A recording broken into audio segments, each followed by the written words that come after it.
کہ لوگوں کو گشت کر کے مسجد میں جمع کرنا یہ بھی اللہ کا حکم اور اللہ کا امر ہے، اور ایسا حکم اور ایسا امر ہے کہ اس کی تاخیر کرنے پر عذاب آ سکتا ہے۔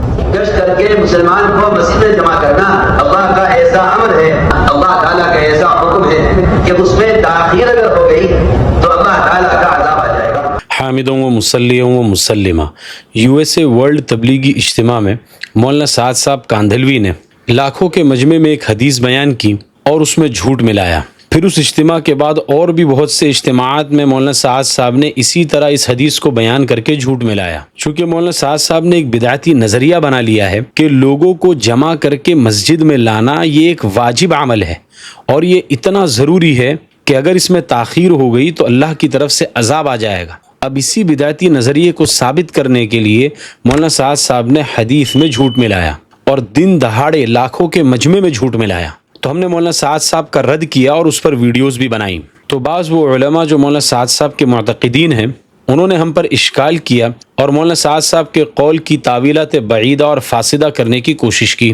تو چلیے پہلے تو آپ صلی اللہ علیہ وسلم کی اس حدیث کو دیکھتے ہیں، پھر مولانا سعد صاحب نے اس میں کیا جھوٹ ملایا اس کو مولانا سعد صاحب کے الفاظ میں سنتے ہیں، اور پھر وہ علماء جو مولانا سعد صاحب کے معتقدین ہیں ان کے اشکال کا جواب دیتے ہیں۔ یہ دیکھیے آپ کی اسکرین پر ترمذی شریف کی حدیث ہے۔ اب اس حدیث کے جس ٹکڑے کو میں نے یلو مارکر سے نشان لگایا ہے اس کو ذرا غور سے دیکھیے۔ اس حدیث کے الفاظ یہ ہیں، ان اللہ امر یحییٰ ابن زکریہ بخمس کلمات ان یعمل بها ویأمر بنی اسرائیل ان یعملوا بها۔ اب اس کا آسان ترجمہ یہ ہے کہ اللہ تعالیٰ نے یحییٰ علیہ السلام کو 5 باتوں کا حکم دیا کہ وہ خود بھی اس پر عمل کریں، اور بنی اسرائیل کو بھی حکم دے کہ وہ بھی ان 5 باتوں پر عمل کریں۔ بالکل آسان ترجمہ ہے، اس میں مسجد کا کوئی ذکر ہے ہی نہیں۔ جو اسکرین حدیث پر لگی ہے اس میں آپ دیکھ سکتے ہیں۔ اور مولانا سعد صاحب کیا کہہ رہے ہیں کہ اللہ تعالیٰ نے یحییٰ علیہ السلام کو یہ حکم دیا کہ یحییٰ بنی اسرائیل کو مسجد میں جمع کرو، اور مسجد میں جمع کر کے پھر 5 باتوں کا حکم کرو۔ اللہ نے حکم دیا علیہ السلام کو، خود یہاں سے نبی روایت، یحییٰ بنی اسرائیل کو مسجد میں جمع کرو، اور مسجد میں جمع کر کے آپ انہیں مسجد میں یہ 5 باتیں سکھلائیں۔ بالکل یقین کے ساتھ کہا جا سکتا ہے کہ مولانا سعد صاحب نے اس حدیث میں جھوٹ ملایا ہے، کیونکہ حدیث میں فقط یہ ہے کہ اللہ تعالیٰ نے یحییٰ علیہ السلام کو 5 باتوں کا حکم دیا کہ وہ ان پر عمل کریں، اور پھر وہ بنی اسرائیل کو بھی حکم دے کہ وہ بھی ان 5 باتوں پر عمل کریں۔ اس میں مسجد کا ذکر کہاں ہے؟ لیکن مولانا سعد صاحب دھڑلے سے ہر اجتماع کے اندر لاکھوں کے مجمع میں اس حدیث کے اندر جھوٹ ملا کر بیان کرتے جا رہے ہیں کہ اللہ تعالیٰ نے یحییٰ علیہ السلام کو یہ حکم دیا کہ یحییٰ بنی اسرائیل کو مسجد میں جمع کرو۔ استغفر اللہ، یہ جھوٹ نہیں تو اور کیا ہے؟ اب وہ علماء جو مولانا سعد صاحب کے معتقدین ہیں انہوں نے میرے اس رد پر اشکال کیا، اور انہوں نے کہا کہ اس حدیث کے آخری ٹکڑے میں یہ ہے کہ یحییٰ علیہ السلام نے بنی اسرائیل کو مسجد میں جمع کیا۔ تو جب حدیث کے اندر مسجد کا ذکر آ گیا ہے تو مولانا سعد صاحب نے جو بات کہی ہے وہ جھوٹ نہیں ہے۔ اب اس کا جواب اچھے سے سمجھیے۔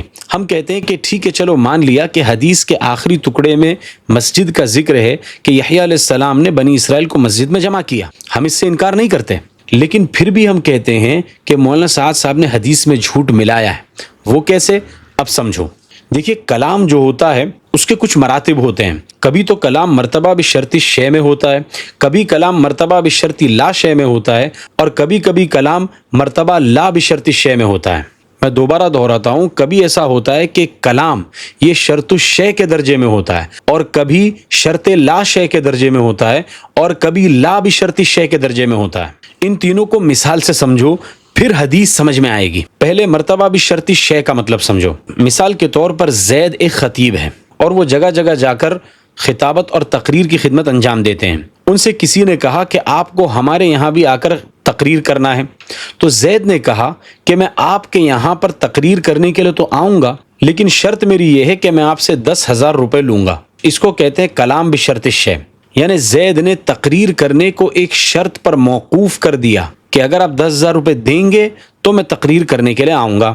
دوسرا وہ کلام ہوتا ہے جو مرتبہ بشرطی لا شے میں ہو، کہ زید سے جب کہا گیا کہ آپ ہمارے یہاں پر آ کر تقریر کریں تو زید نے یہ کہا کہ ٹھیک ہے میں آپ کے یہاں پر تقریر کرنے کے لیے آؤں گا، لیکن شرط میری یہ ہے کہ میں آپ سے 1 روپیہ بھی نہیں لوں گا۔ اگر آپ اس شرط کو مانتے ہیں تو میں تقریر کرنے کے لیے آ جاؤں گا، اور اگر آپ پیسہ دیں گے تو میں تقریر کرنے کے لیے نہیں آؤں گا۔ یہاں پر زید نے تقریر کی دعوت کو قبول تو کیا، لیکن یہ کلام شرط لا شے کے درجے میں ہے، اور تیسرا وہ کلام ہے جو مرتبہ لا بشرط الشیء ہو. مثلا زید کو خطابت اور تقریر کے لیے دعوت دی گئی کہ آپ ہمارے یہاں پر آئے اور تقریر کریں، تو زید نے کہا کہ ٹھیک ہے میں آ جاتا ہوں.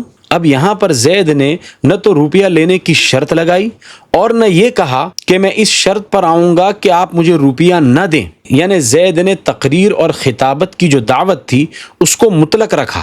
نہ تو زید نے یہ شرط لگائی کہ آپ روپیہ دیں گے تو میں آؤں گا، اور نہ زید نے یہ شرط لگائی کہ میں اس شرط پر آؤں گا کہ آپ مجھے روپیہ نہ دیں. یہ وہ کلام ہوتا ہے جو لا بشرط الشیء کے درجے میں ہوں. اب میزبان کے ذمے ہے وہ چاہے تو زید کو تقریر کے لیے پیسہ دے دے اور چاہے تو نہ دے. پھر زید کی بھی مرضی ہے، وہ چاہے تو میزبان کی طرف سے کوئی رقم بطور ہدیہ کے قبول کر لے اور چاہے تو نہ کرے، کیونکہ یہاں پر کلام لا بشرط الشیء کے درجے میں ہے. نہ تو روپیہ لینے کی شرط لگائی اور نہ روپیہ نہ لینے کی شرط لگائی. اب اس تمہید کو سمجھنے کے بعد اب آئیے حدیث کو سمجھتے ہیں. اللہ تعالیٰ نے یحییٰ علیہ السلام کو 5 باتوں کا حکم دیا کہ وہ خود بھی اس پر عمل کریں اور بنی اسرائیل کو بھی حکم دے کہ وہ بھی ان پر عمل کریں. ان اللہ امر یحییٰ بن زکریا ب5 کلمات ان یعمل بها ویأمر بنی اسرائیل ان یعملوا بها. اب حدیث کا یہ جو ٹکڑا ہے یہ ٹکڑا لا بشرط الشیء کے درجے میں ہے. جو تیسری قسم ہم نے بیان کی تھی لا بشرط الشیء، اللہ تعالیٰ نے یحییٰ علیہ السلام کو جو حکم دیا ہے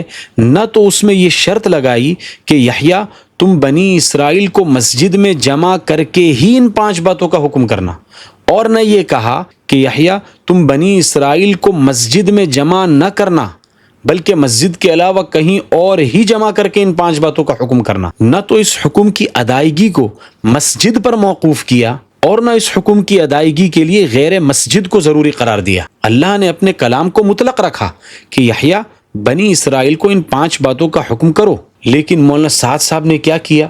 جو کلام لا بشرط الشیء کے درجے میں تھا اس کو شرط الشیء سے بدل دیا، اور حدیث میں جھوٹ ملاتے ہوئے، اللہ کا نام لے کر جھوٹ بولتے ہوئے حدیث میں یہ کہا کہ اللہ تعالیٰ نے یحییٰ علیہ السلام کو یہ حکم دیا کہ یحییٰ بنی اسرائیل کو مسجد میں جمع کرو. اللہ نے حکم دیا علیہ السلام کو، خود یہاں سے نبوی روایت ہے، یحییٰ بنی اسرائیل کو مسجد میں جمع کرو، اور مسجد میں جمع کر کے آپ انہیں مسجد میں یہ 5 باتیں سکھلائیں.